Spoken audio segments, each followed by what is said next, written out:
ഉമ്മാനോട് ടാറ്റയും പറഞ്ഞ് ഞങ്ങൾ നേരെ പോയത് നീർച്ചപ്പറമ്പിലേക്കാണ്. അപ്പം നിങ്ങൾ വിചാരിക്കും നീർച്ചപ്പറമ്പിൽ പോയിട്ട് ഇവരെന്താട്ടാനാണ്.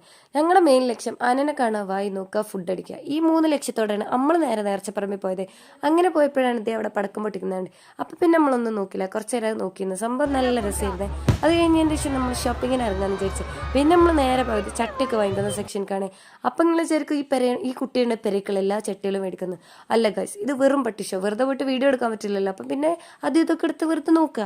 അങ്ങനെ അത് കഴിഞ്ഞ് നമ്മൾ നേരെ പോയിട്ട് ബലൂണിൻ്റെ ചേട്ടനെടുത്ത് ചേട്ടനോടാണ് ഈ ബലൂണിന് വെറുതെ റേറ്റ് വെച്ചപ്പോൾ മൂപ്പരെടുത്ത് കയ്യിൽ തിന്ന്. അപ്പോൾ പിന്നെ എന്തായാലും തന്നല്ലേ എന്ന് വിചാരിച്ച് നമ്മളത് വാങ്ങിച്ച് ആ വിഷമം തീർക്കാൻ വേണ്ടി നമ്മൾ 3 ഐസ്ക്രീമും വാങ്ങിച്ച്.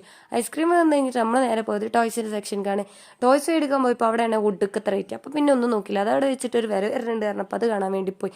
അത് കഴിഞ്ഞപ്പോഴാണ് നമ്മളെ കസിൻസിനെ കണ്ടത്. എന്തായാലും മുക്കൊരു പണിയൊക്കെ കിട്ടിയതല്ലേ എന്ന് ചോദിച്ചാൽ നമ്മൾ എന്ത് ചെയ്ത് അറ്റിങ്ങൾക്ക് കുറച്ച് ഐസ്ക്രീമൊക്കെ വാങ്ങിച്ചെടുത്ത്.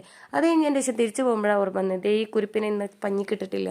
അപ്പോൾ പിന്നെ ഒന്നും നോക്കിയില്ല, ഓനെ നേരെ കടയിൽ കൊണ്ടുപോയി നമ്മൾ കുറച്ച് ഓംപ്ലേറ്റ്സ് അതേപോലെ തന്നെ ഗ്രീൻ പീസ് അങ്ങനെ കുറച്ച് സാധനങ്ങളൊക്കെ വാങ്ങിച്ചത്. അതിൻ്റെ ഇടയിൽ ഇതേ തൊട്ടടുത്ത് കൂടെ ഒരു ആന പോയി. അപ്പോൾ ഒന്നും നോക്കിയില്ല, ആനൻ്റെ ബാക്കാണെങ്കിൽ നമ്മൾ വീഡിയോ എടുത്ത് അത് കഴിഞ്ഞതിൻ്റെ ശേഷം നമ്മൾ തിരിച്ച് വീട്ടിൽ പോയി. അപ്പോൾ ഓക്കെ ഗൈസ്, ബൈ.